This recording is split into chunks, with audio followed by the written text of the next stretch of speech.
Folks, I came first of all to say thank you. Thank you to all of you in this room. You've not only cared, but you've been breaking your neck the last couple of years to deal with this overall issue of anti-Semitism. And I know many of you are personally impacted by what's happened in Israel. There are thousands of dual citizens, maybe some of your relatives that are there. And Doug, I want to thank you for all the work you've done on behalf of our administration to combat anti-Semitism. And I apologize, I've been on the phone around the clock with our friends around the world, quite frankly, discussing what's going on in Israel. And I want you to know that I want to thank you as well for, all of you as well, for working, the work you're doing to bring comfort and in this moment of grief for those of you who are grieving as well. And you'll read this weekend in synagogue, the Torah teaches us that God made stars to, quote, give light on the earth and separate light from darkness. Give light on the earth and separate light from darkness. You know, it's been hard to find that light during the darkness of these past few days. When terrorist groups like Hamas brought not only terror, but sheer evil to the world, evil that echoes the worst and matches, in some cases exceeds the worst atrocities of ISIS. More than 1,000 civilians slaughtered in Israel. And by the way, I've been speaking with a number of Israeli leaders, a number of leaders around the world, leaders in the region as well. And, you know, among those who have been victimized, this evil, who've been killed, are at least 22 American citizens. This attack was a campaign of pure cruelty, not just hate, but pure cruelty against the Jewish people. And I would argue it's the deadliest day for Jews since the Holocaust. The deadliest day since the Holocaust. One of the worst chapters in human history that reminded us all that expression I learned from my dad early on, silence is complicity. Silence is complicity. It really is. And I want you to know, I think you've already figured it out, I refuse to be silent, and I know you refuse to be silent as well.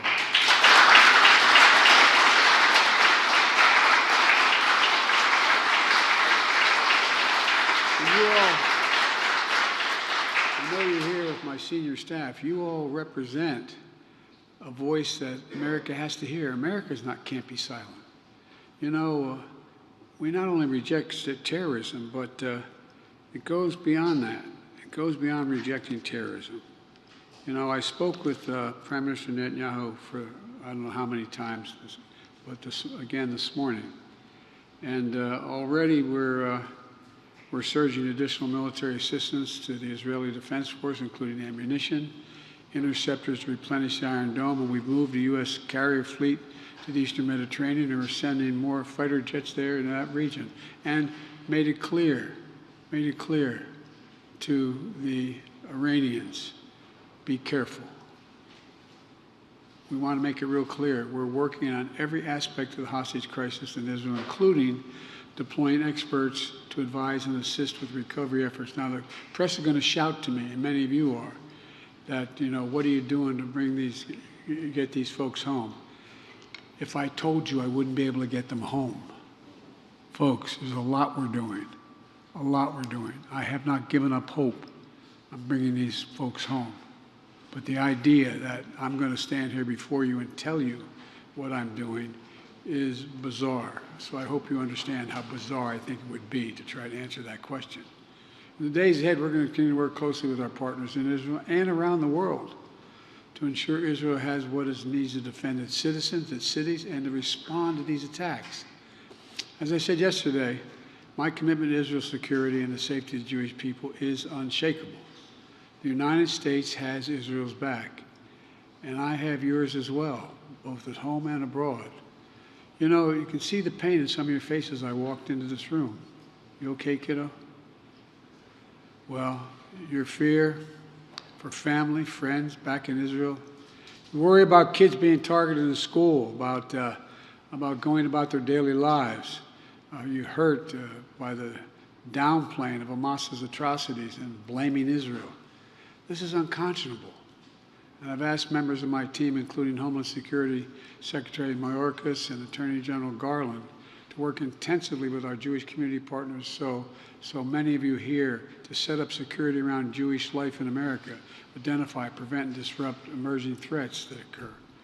You know, we're also going to continue to condemn and combat anti-Semitism at every single turn, at every turn.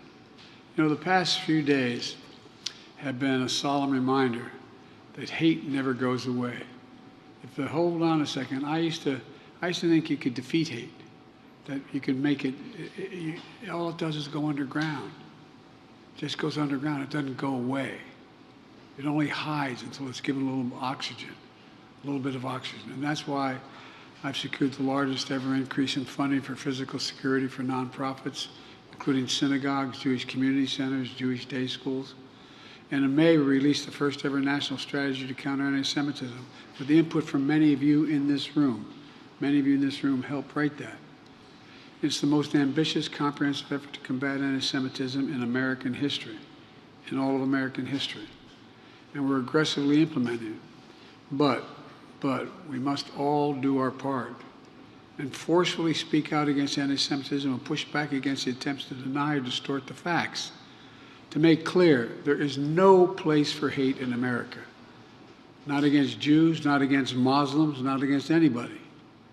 And we mourn the act you and so many leaders have across the country, showing us what thousands of years of Jewish history has shown us. The enduring strength, and I mean this sincerely, the enduring strength and spirit of the Jewish community. If you excuse a point of personal privilege, you should say in the Senate. That's why I took my kids, everyone when they turned 14 years old, one at a time, put them on a plane and took them to Dachau. I wanted them to see that you could not know what was going on walking through those gates. You could not fail to understand as a country what was going on. And that's a fact. It had a profound impact on my children and my grandchildren. Some thought taking a 14-year-old grandchild was not a mistake, but I took them one at a time. I got 3 more to go. And folks, it's important. You know, the miracle of Israel is Israel. It's Israel itself. The hope it inspires. The light it represents to the world. And folks, I was asked in one of my very frank conversations with Bibi and with Herzog, so why do I feel so deeply about this? It's not about the region.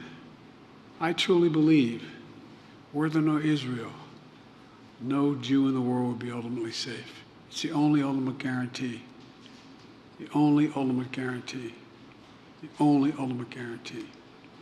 And folks, because of you, and I mean this sincerely, because you're speaking up, because of the intensity and the intellect and the brilliance you bring to this cause, I think we have a chance to end this in a way that it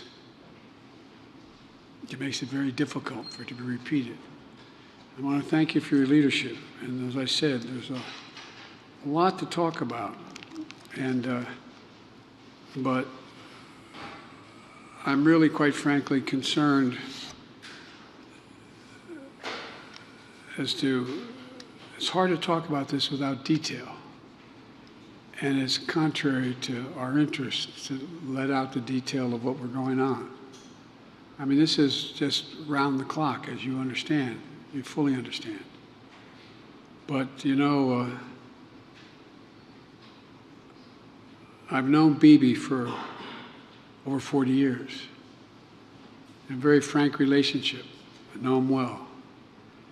And the one thing that I did say that it is really important that Israel, with all the anger, frustration, and just, I don't know how to explain it, that exists, is that they operate by the rules of war. The rules of war. And there are rules of war. And I believe Israel is doing everything in its power to pull the country together, stay on the same page, and we're going to do everything in our power to make sure Israel succeed, and God willing, to bring home those Americans who are in harm's way. I'm going to let you all have the private conversation you've been having, which you should continue to have, but I just came to basically, I really mean it from the bottom of my heart. I give you my word as a Biden. Thank you. Thank you for the intensity of your support. It matters. It matters that Americans see what's happening. I mean, I've been doing this a long time. I never really thought that I would see and have confirmed pictures of terrorists beheading children. I never thought I'd ever, anyway, but there are countries in the region that are trying to be of some help, including Arab nations that are trying to be of some help. So, anyway. Mr. President, where do you draw strength and inspiration in these troubled times? From my faith. From my faith. My faith that at the core of every human being is a spark of humanity and decency. And it's got to be touched. It's got to be spoken to. That's what you do. That's why you're here. It's not about, revenge. It's about decency. Just basically decent. Just basic decency. Treating people with a sense of, I don't know quite how to say it, but I know we can overcome this. I know we can overcome this. Look, I don't know anything about the kind of loss it's talking about, but I know a little bit like to feel loss, lose people you adore, get a phone call saying they're gone. I get that part. Not the same, but I get the part. And what I've learned is that as we persevere, we can grow. And the day will come when the memory of that person or those persons bring a smile to your lips before it brings a tear to your eye. It will happen. It will happen. But God, it takes a long time sometimes. And when it's born out of something that has been anything from a mistake to a vicious, vicious intent, it varies in degrees. I'm not saying I know the same. But I just, look, I mean,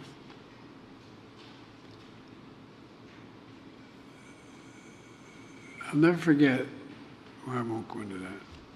Anyway, I just think that if we stay true to our values, pursue with every inch and every bit of our energy to get this right, we can bury this again and bring people back, and bring people home and bring it together. I think we can change the Middle East. But then again, I have been referred to as a congenital optimist. And I'm not going to answer any questions from you guys right now, but my team here knows when the press is gone, they'll talk more directly to you. But even then, they're not going to be able to tell you all that we're doing and all that's going on. So